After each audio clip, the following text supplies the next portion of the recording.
Good evening, everyone. Thank you all for coming. My name is Bernard. I'm a bookseller here at Politics and Prose. So, on behalf of the staff and the owners, I would like to welcome all of you to this evening's event. As you may already know, Politics and Prose hosts hundreds of in person events along with our partnered and supported events, trips, and classes. So please look at our website for a full list. We've recently relocated both of our branch locations at Union Market and the Wharf and have started hosting events there as well. So a little bit of housekeeping before we start. First of all, please silence or turn off your cell phone so as not to disturb the proceedings. For the Q&A, please remember to step up to the microphone by the pillar over here before asking your question. For those of you who want to buy copies of the book, we are selling them out front by the registers. We will be doing a signing after the Q&A, so if you'd like to get your book signed, please line up by the pillar, once again over here. And if you'd like it personalized, just get it ready for us. Lastly, once the event is complete, we ask that you fold up your chairs, lean them against something sturdy to help us out a bit. I am honored to introduce Amitav Ghosh to all of you tonight. Amitav is the author of the best-selling Ibis trilogy, comprised of Sea of Poppies, which was shortlisted for the Man Booker Prize, Rivers of Smoke, and Flood of Fire. His other novels include The Circle of Reason, which won the Prix Médicis Étrangère, and The Glass Palace. He is the author of many works of nonfiction, including The Great Derangement, Climate Change, and The Unthinkable, and The Nutmeg's Curse, Parables for a Planet in Crisis. He holds 2 Lifetime Achievement Awards and 4 honorary doctorates. In 2018, Ghosh became the first English language writer to receive the Jnanpith Award, India's highest literary honor. And just today, it was announced that he is the recipient of the Erasmus Prize, awarded to individuals' contribution to culture, society, and social science. Tonight, he will be talking about his new work of nonfiction, Smoke and Ashes, Opium's Hidden Histories. With the research he gathered during the writing of the Ibis trilogy as a starting point, he crafts this hybrid work of travel writing, memoir, and history on the opium trade's hold on world economy and society from the colonial era and its connection to the present day. The New York Times calls Smoke and Ashes a bracing new history of the global opium trade. His tentacular history embraces opium's entanglement with furniture, architecture, gardens, and its role in modern wars. His forensic analysis of opium factory paintings is particularly fascinating, but it is his big picture thinking that has made his nonfiction so influential. It is a huge achievement. So everyone, let us all welcome Amitav Ghosh.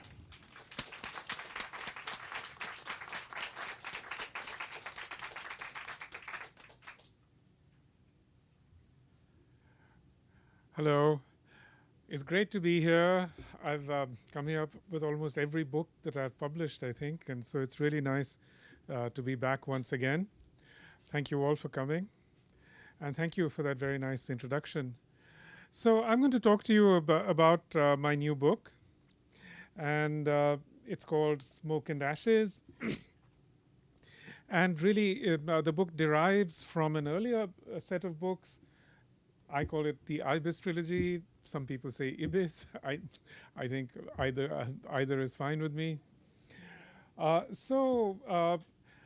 When I started writing this trilogy, it was meant to be really about indentured workers leaving India in the 19th century to go and work, in various British colonies, because they became the substitute for enslaved labor. But once I got into it, I discovered that something that really surprised me, something very strange, which is that in the background of this enormous movement, there was actually the introduction of a plant. And the plant in question was the opium poppy. Now, the opium poppy has been with us human beings for a very long time. And the extraordinary thing about the opium poppy, that is Papaver somniferum, is that it doesn't exist in the wild. It's a cultivar going back thousands of years. So humans sort of developed it, for its properties. because human beings understood very early on that this is an extraordinary flower. It has these extraordinary properties. So it goes back to ancient Egypt. It goes back a very long way. So the way that for centuries the opium poppy circulated as a medicinal plant. It produced this substance opium, which was invaluable. It was an invaluable medicinal substance. I mean, people knew very early on that the opium poppy can assuage pain, and it can also help you sort of control diarrhea, coughing, etc. In fact, if you look at your medicines, ordinary across-the-counter medicines to this day, a lot of them have some kind of opioid in them. For example, have any of you ever taken Imodium for diarrhea? If you travel, you probably have, and that's that's an opioid-based medication. And there are so many cough medications that also are based in opioids of various kinds. So what happened with opium is that for many centuries it circulated in very small quantities, and it was used mainly medicinally. Because opium is a very labor-intensive crop, and it takes a lot of work to produce it.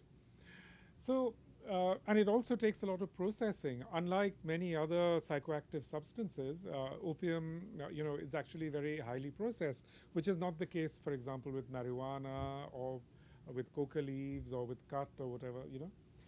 So, that automatically sort of limited its circulation. But in a way, what is sort of very unique about opium amongst psychoactive substances is that it's relatively recent, meaning only a few centuries has it been in wide circulation. Because say other, for example, coca leaves, whether you take marijuana or psilocybin mushrooms or whatever, they're like grassroots psychoactive substances. They've been in circulation since antiquity. But opium, even though its properties were known since antiquity, wasn't in widespread circulation. Instead, opium is like an opportunistic pathogen. What happens with opium is that it finds certain kinds of social circumstances, and then it propagates itself on a vast scale. And usually it bonds with a certain kind of political regime. So the first of these political regimes that it bonded with was the Mongol Empire, starting from the 13th, 14th century onwards. Because in the Mongol empires, the courts of the Mongol Empire first started using opium as a psychoactive substance, as a recreational drug. Again, it was a very elite practice. Not many people could actually use it in that way because it was also very expensive. So, here we have opium, going back to the Ottoman Empire. So, opium was used in the Ottoman Empire. It was used in the Safavid Empire in Persia. It was used in India during the Mughal Empire. That seems to have disappeared. I don't know how. So, opium did circulate to a certain degree. But then what happened is that the Europeans arrived in Asia. And first the Portuguese and then the Dutch started using opium as a trade good.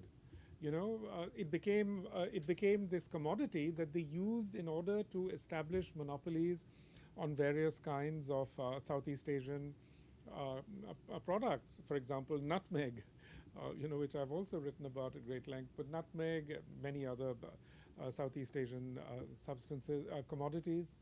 So the Dutch first started, using opium as this trade good, and in fact, in a period of a few decades, it increased the circulation of opium in Southeast Asia to an astonishing degree, like 17 times what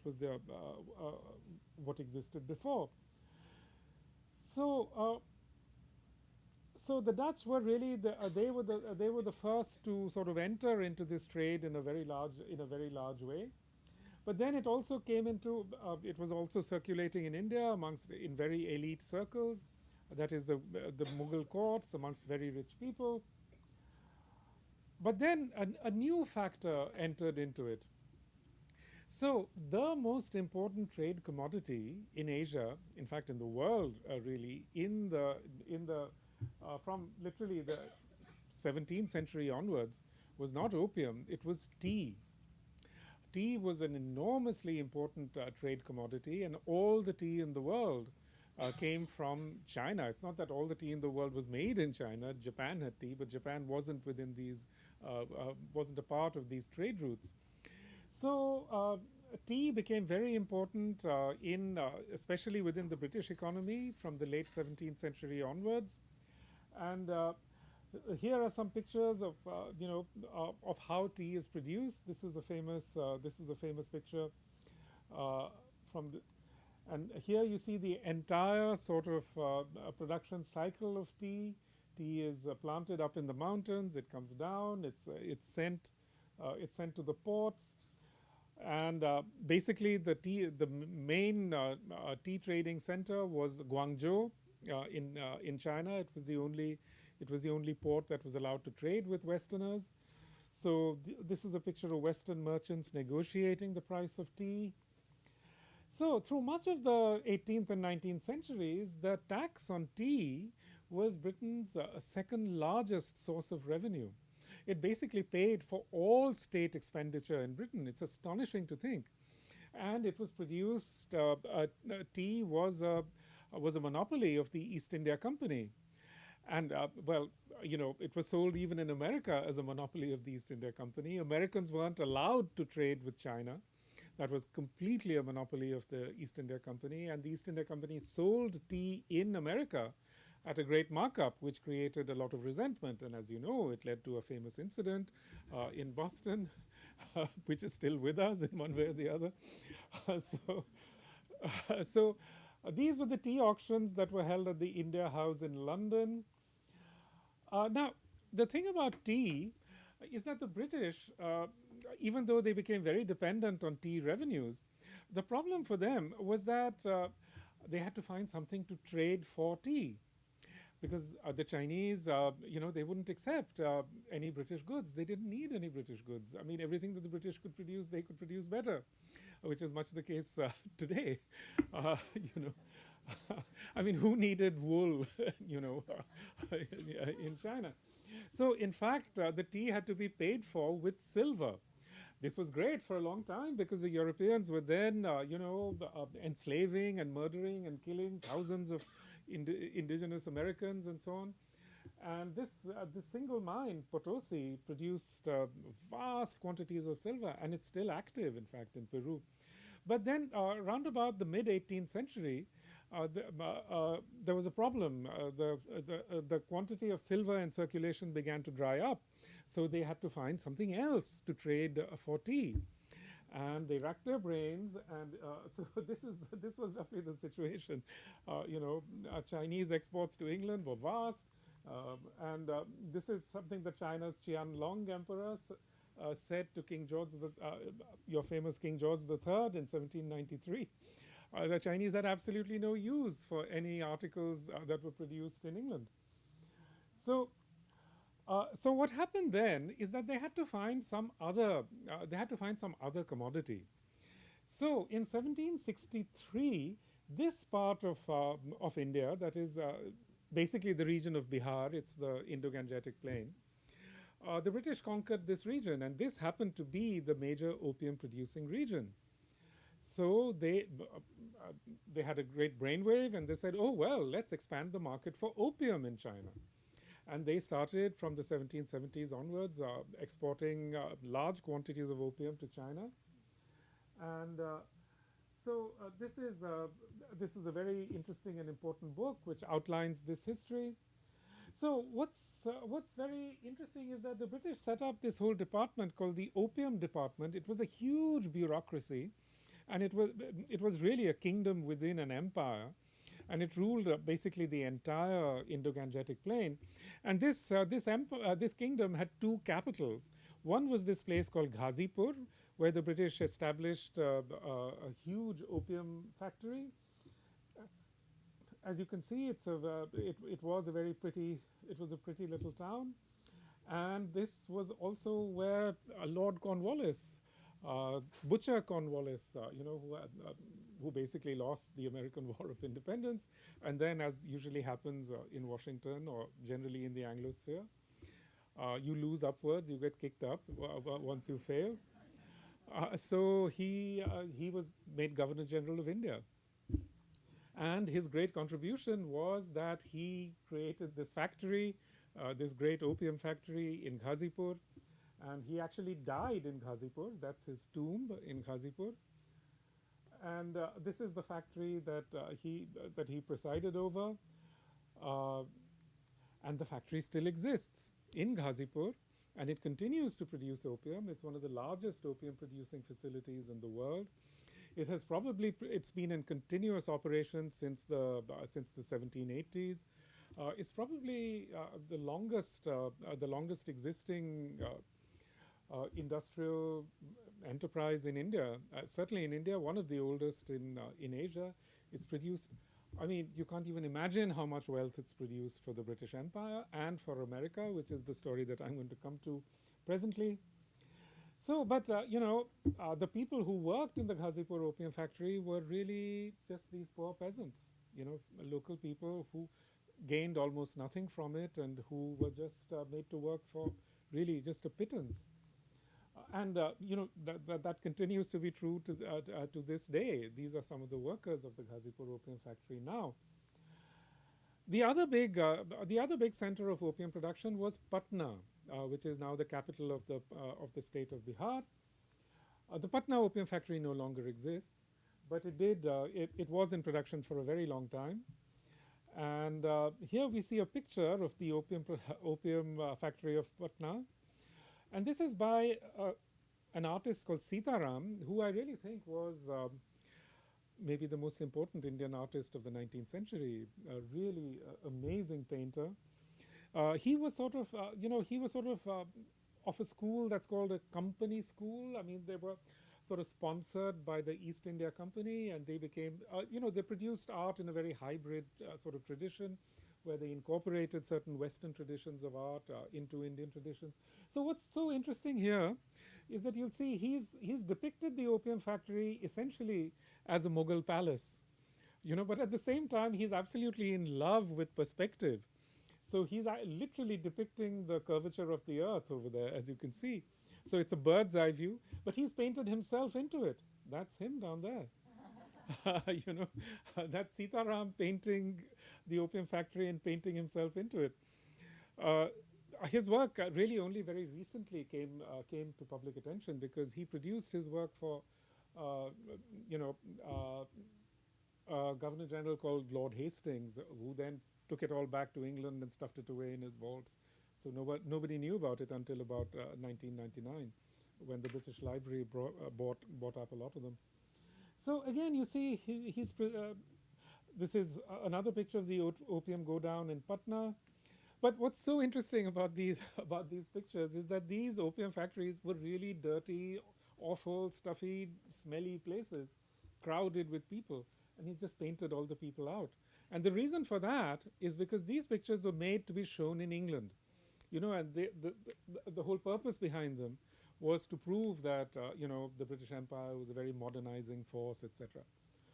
Uh, and in fact, that's even more the case with this set of pictures. This is produced by a British surveyor, a military surveyor called Captain Sherwill. They're lithographs, in fact, huge lithographs. They were also produced for an exhibition, and you can see how he's cleaned up the opium factory himself. The opium vats don't actually have any opium in them. In fact, the way that it was produced is that these guys, these tiny little figures who he's made into little trolls, would just tread all day long in these vats, for like 8 or 9 hours, where they were mixing the opium by foot, literally just by stomping up and down these things. And by the end of the day, they would be just completely dazed and somnolent, as you can imagine. And in fact, these opium factories had these. Many of them had these troops of monkeys, and these monkeys were said to be the happiest monkeys in the world because they would lap up the effluents. Anyway, so there again you see he's in love with perspective. I mean, this could be the temple of Karnak, you know. I mean, that's how he's representing it. I mean, this is even more the temple of Karnak. He's made it into such a sort of grand edifice, as you can see. Once again, this is a stacking room where the balls, the opium would be packed up in little balls like cannonballs and stacked up like this. And but an Indian artist called Shivalal also painted the Patna opium factory. And as you can see, he has a completely different vision of it. He's completely not interested in the built environment, because you saw that earlier photograph. The built environment was not at all interesting. It was just a shed, really, with outdoor mixing rooms and so on. So his pictures are very, very different. They're just. I mean, he shows it like it is. These are just these poor people, working to produce this opium. Under duress is literally what it was. But I love this picture. This is actually by Sitaram. It's again the opium go down. But what's so interesting about it, if you ask me, is that I think he's very consciously putting this picture into a kind of conversation with Piranesi's The Round Tower. British bureaucrats loved Piranesi, and they would have taken many prints. He would have seen the prints in India. So he's quite self-consciously, I think, putting the two into dialogue with each other. And anyway, so what happens is that in a very short period, the British increased the production of opium in Bengal, that is in Patna and Banaras, by by a fantastic amount. So it starts in 1771. There's just this a little amount of medicinal opium being produced. Within 70 years, it's increased 15-fold. This is just in Bengal, because what's also happening during this period is that Western India is not under British control quite so much, and it never really came under British control to the same degree. So the rulers, the Indian rulers of Western India, looked around them and they say, "Oh, look, these Brits are getting really rich off opium. Why don't we get in on the game as well?" And they did. And they started encouraging their merchant networks, etc., to start producing opium, and they did this on a grand scale. So any of you who've traveled in Western India, seen all those beautiful palaces in Madhya Pradesh and in Rajasthan and so on, well, the money for them came from what. Anyway, so this region, especially this part of India known as Malwa, that became again the competitor of the East India Company's opium. And it started producing fantastic amounts of opium in a very short period. And that opium was actually exported from Bombay. This is a very early picture of Bombay. Bombay was not a very successful city. In fact, it was completely subsidized by Bengal. But then the British decided that they were going to make Bombay into a major opium exporting port. And they did that. I mean, they took over various other cities. They took over whole regions. And in a very short time, Malwa opium became even more productive than Bengal opium, so that you can see by 1840, there's a tsunami of opium going from British India towards China. And of course, the Chinese are very well aware of the dangers of opium and opioids as the United States is today, And they knew that they were facing a massive public health problem. They knew they were facing a financial disaster. So in 1839, the emperor sent down a very famous bureaucrat called Lin Zexu, who tried to clamp down on the opium trade, and he did succeed for a little bit.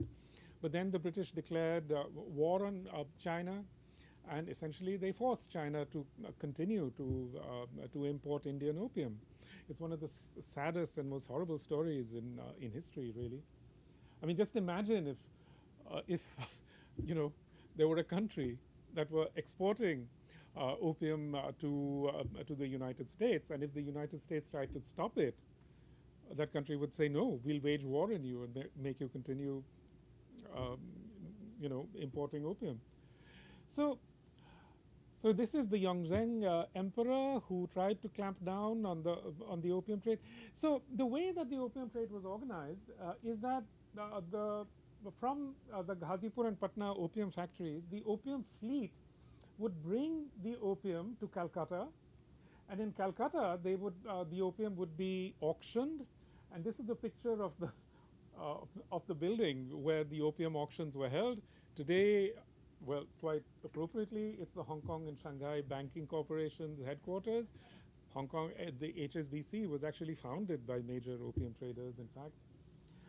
And so from there, they would auction off the opium, and because the opium trade, the Chinese knew how dangerous it was for them. So as early as 1729, they actually banned the opium trade. So from then on, it was a completely criminal enterprise. So what Western traders would do is that they would bring the opium to this little island called Linton, which the Chinese treated as being outside their territorial waters, and from there they would sell off the opium to Chinese retailers and criminal networks and so on. And then they would go up to to this spot where the first Chinese customs posts were, and they would just say, "Oh, opium? What opium? We don't have any opium." So it was this sort of really ingenious subterfuge, and it was actually invented by an American. I'll get to that story very soon. Anyway, so this is Linton Island today. That's where the first Chinese customs post was. It was known as the Bogue. This was one of the major sites of the first Opium War. And then the opium would go, then they would take it to Whampoa, which is Wangpu, and from there they would take it to Guangzhou, which was one of the greatest cities of the world in that period.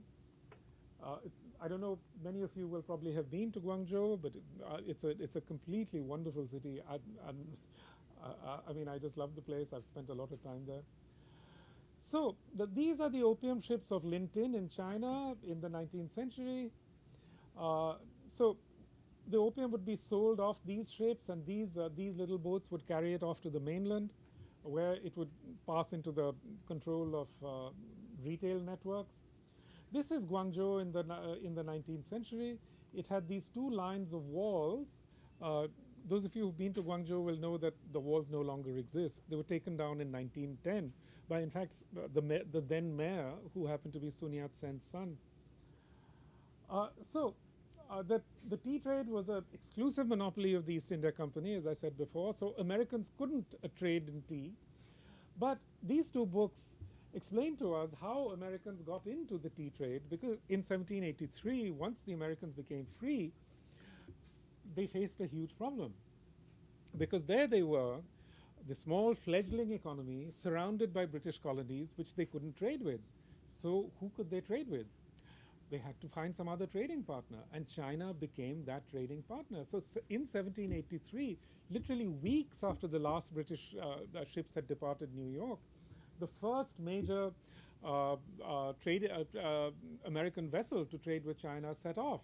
It was actually financed from Philadelphia, and it was called the Empress of China, and it made a very good return. So then Americans just leapt into the trade with China.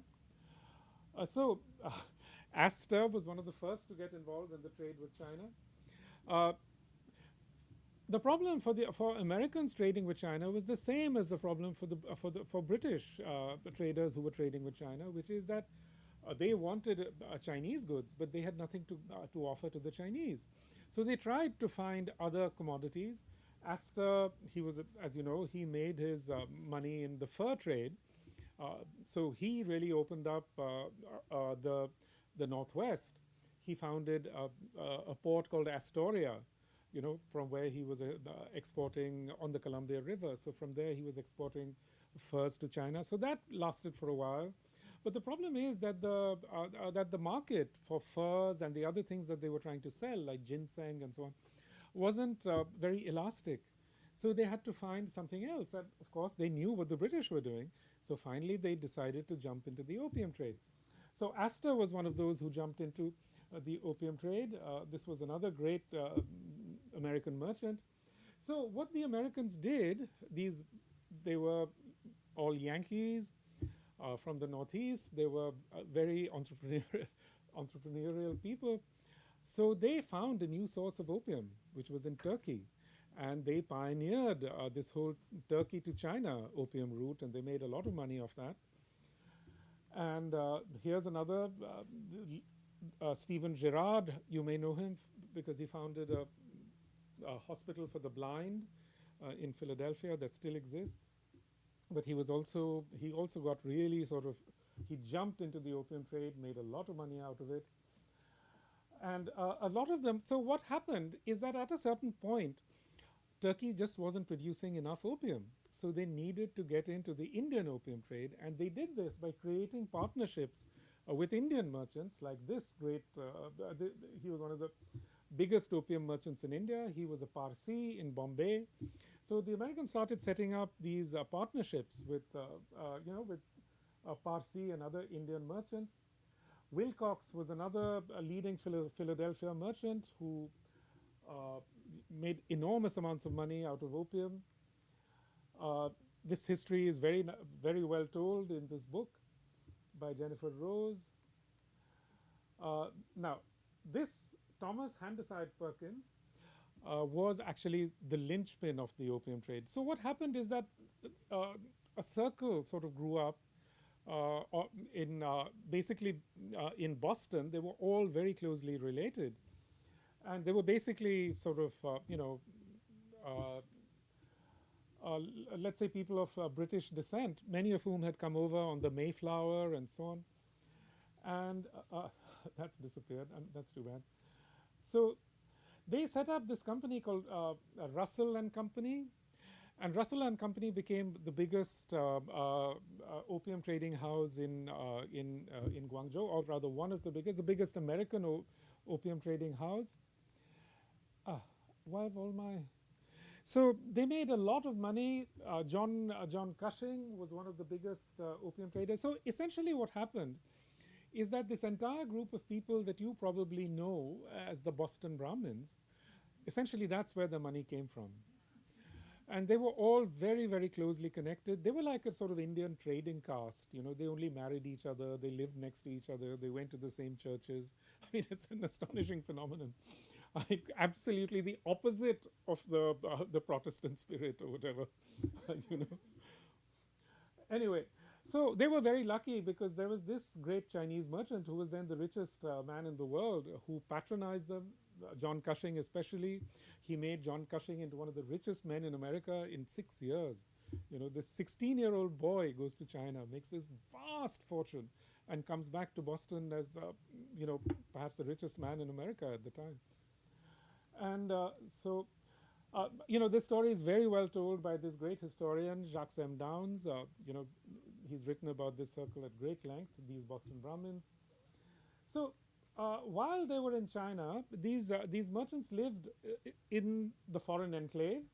Uh, the foreign enclave was very small. It was just like 200 yards, and they could only live there. But they lived in great luxury in these amazing buildings, and it was just a set of 13 factories. The foreign enclave was also known as the 13 factories. My book, River of Smoke, is largely set, in the foreign enclave, and so is my book, Flood of Fire, both parts of the Ibis trilogy. There you see what the foreign enclave looked like, and that's all that's left of the foreign enclave today. It's this little bit of. So these are two of the biggest opium merchants of Americans from Boston. They were the Forbes, and they set up this Forbes dynasty, which became iconic of American industry. The interesting thing about these young Boston Brahmins is that they came back from China, as 20-year-olds with enormous amounts of money, also with money entrusted to them by Chinese merchants. They were very entrepreneurial. They had learnt about the world while they were in China. So they plowed this money back into the American economy. So these two guys became the great railroad barons. Many of the earliest railroads they set up. This is Robert Bennett Forbes in his old age. Uh, so, so this is Oliver Wendell Holmes decided that they were called the Brahmin caste of New England. There were a few Southerners, but very few. And they plowed their money into, not only into industry, but also into philanthropy. So, this is the founder of Brown University, and China trade is really just a complete euphemism for trading in opium. So again, this is this is one of the earliest railways in America, founded with opium money. That's John Murray Forbes, another of the Forbes, the Michigan Central Train. So, they were rich, they were entrepreneurial. Obviously, they were going to do stuff, with all their opium money. So they went into railroading. This is John Cleve Green, who founded uh, the Princeton Department of Science and Engineering. He really endowed the whole thing, made it possible for Einstein, etc., to end up there, all because of opium. So the School of Science at Princeton, which he endowed. Uh, so textiles, iron, opium really went into everything in the American economy. I mean, you really can't think of the early American economy without opium. But this is the guy who particularly interests me because he was from Brooklyn, where I live, and uh, he my children went to this school, which is right next to several houses and other institutions that he founded there. Uh, I, so anyway, so one way or the other, this Abiel Abbott Lowe, what is so interesting about him, many of you will know the Lowe Library at Columbia. So it's named after Abiel Abbott Lowe, who was one of the biggest opium traders in the 19th century. But the most interesting opium trader of all was Warren Delano Jr. Warren Delano Jr. was none other than the grandfather of Franklin Delano Roosevelt, and all his money also basically came from opium. Anyway, so I'm going to stop there, and if you have any questions. Thank you. Thank you. That's a whirlwind tour of this. I mean, I think one thing I'm really proud of with this book is that it's the shortest book on opium ever written. Every other book is like that big. Hi. You said that it's not opium's not naturally found. It's not found in nature. You have to cultivate it. So, who figured out how to cultivate it, and how did that happen? Our most ancient ancestors. The earliest traces of Papaver somniferum, which is the actual cultivar that creates, medicinal opium, were found in Switzerland, in a Neolithic site. So going back 6,000, 7,000 years. I think what usually happens with these psychoactive substances is that humans observe animals, because animals also love, being sort of using psychoactive substances. So they probably observed some animals, and from that they figured out that these you can selectively breed the opium to concentrate its powers. So much like people do today,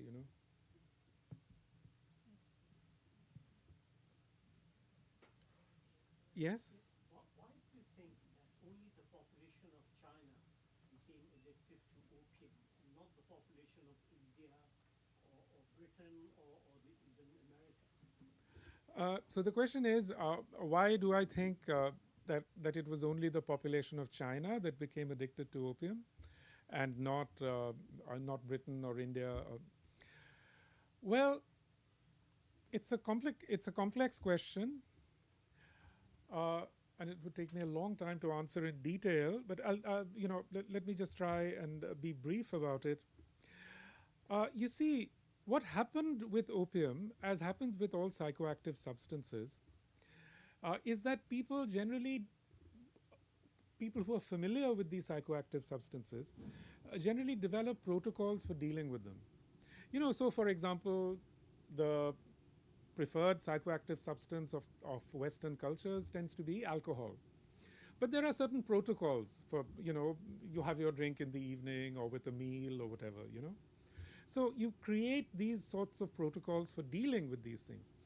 So in those parts of Asia that had been exposed to the Mongol empires, people did exactly that. They developed certain protocols. So in India, as well as in the Ottoman Empire regions and in the Safavid regions and so on, the protocol that was developed is that people generally ate or drank opium, you know. So in India, people usually consumed opium orally. And this, uh, if you consume opium orally, it doesn't really have a very powerful effect on you, you know. I mean, if you consumed a huge amount of it orally, which in fact Jahangir and Humayun and so on did, then it does. But most people probably couldn't afford it. So, they would consume opium in small quantities. I don't know if this is the case with you, but certainly, I remember in my own lifetime, elderly people in Bengal would take a little pill of opium at the end of the day just to put them to sleep, just as people might take, a little medication here to put themselves to sleep. So laudanum circulated like that. The British were very big on laudanum. They were taking lots of laudanum. Queen Victoria couldn't sleep without a laudanum. So what happened is that basically in Europe as well as in India at that point in time, taking opium as a medicine was considered more or less acceptable, whereas smoking opium was hugely stigmatized. It was considered absolutely wrong. But this was not true of all of India. In Assam, for example, in Assam and eastwards, opium was smoked, and there was a huge addiction problem. But actually, even within India, by the 1930s and 40s, there was a huge opium addiction problem. It actually, I could go on about this forever, but what happened is that, from the late 19th century onwards, there was a huge anti-opium movement in India. And in fact, it was the precursor to the national movement. Dadabhai Nauroji and all the early nationalists, they were very much, Jyotibhai Phule and so on, they were all very much involved in the anti-opium movement. Now, see, the difference between this and what happened in Southeast Asia and China is that Southeast Asia and China had not been historically exposed to opium. It was only when the Dutch started selling opium to them that Southeast Asia started consuming opium in a large scale. And what happened is that opium arrived on the heels of tobacco. So in Southeast Asia, they started smoking opium. And of course, as you know, there's a large community of Chinese merchants in Southeast Asia, and they also started smoking opium, and they were the ones who introduced the whole business of smoking opium into China. And there it just completely took off. And the reason it took off is that it was considered new. It was considered like something absolutely extraordinary. It was a part of the modernity as they saw it. It was some completely new phenomenon because they had not been exposed to it. So it completely took off in China and Southeast Asia. Actually, Southeast Asia, especially Java and Singapore, had very high rates of addiction, even more than China. So smoking opium is much more addictive. It's much more harmful to people's health. So that's really the way in which it took off. In this period, for the same reasons, Europeans wouldn't smoke opium because it was very much stigmatized. It was associated with weaker races and, what they call decadent people and so on, even though they themselves had introduced this opium into Asia. They completely racialized the whole thing, and that for a while protected them. But from the 1860s onwards, it became much more difficult to protect the American population from opium because opium was very widely used here during the Civil War. People were growing poppies all across the South. In fact, I mean, women were growing poppies to cultivate opium because so many people were in pain. So actually, by the late 1880s, America had a huge problem with opium, and it went on also into the early 1900s. It's been a recurrent thing. It comes back again and again and again. It's a sort of eternal return. And as you see now, literally in the 19th century, Westerners believed that white people could never smoke opium. They believed this for racial reasons. They could never smoke opium. And then they discovered that, in fact, this is not the case. And as we see now, America is incredibly vulnerable to opium. Yes. Thank you for a really interesting presentation. I'm very taken with the view and the presentation that the opium trade presented so much sort of important seed capital to the sort of the United States that we see today and the way that it was developed and the sort of growth of American empire. What I'm curious about is what your view is on the counterfactual. So if these guys go to Turkey or they go to Central India and their business deals don't work out to get them into that trade, like what does America look like instead, like in that circumstance? It's very hard to say, because certainly there was no other trade where they could have amassed the kind of capital that they did through opium in this period. I mean, really, opium was the foundation, if you like, of a capitalist economy in this period. In fact, especially the British people who were trading opium in India, many of them were Scotsmen. You know, many of them from the University of Edinburgh, where they'd studied with Adam Smith and David Ricardo and so on. And their whole justification of the opium trade was always that it's free trade, you know, that it's governed by laws superior to man, as it were. Anyway, so I really can't say what the counterfactuals are, because I mean this is a period when, you know, in the southern United States you have slavery, and in the north you have the opium trade, you know, and the Southerners were very aware of this, and they tried to make it into a big propaganda point against the north. Could you comment on the Sassoon dynasty and how opium fueled their wealth? Yeah, absolutely. So David Sassoon, he was a Baghdadi Jew. That is, he was from Baghdad, and he was actually the treasurer of the city of Baghdad in the early 19th century.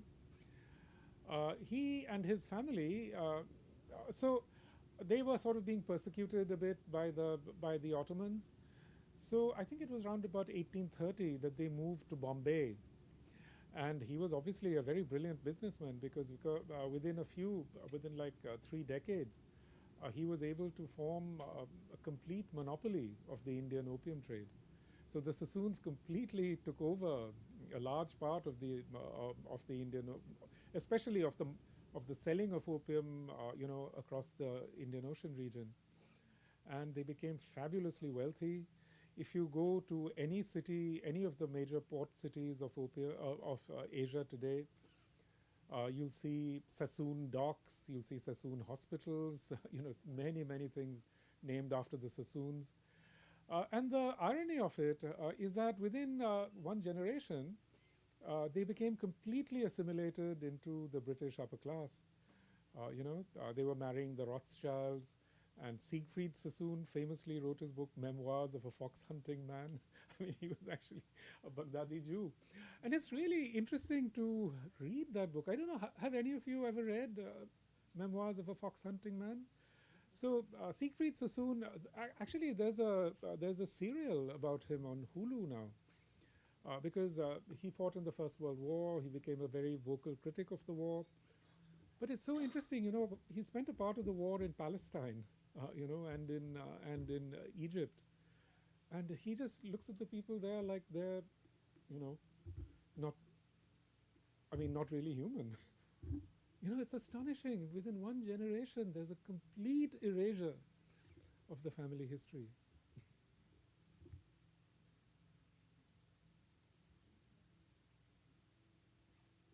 Anyway, I think it's probably time that I should start signing. So I'll stop there.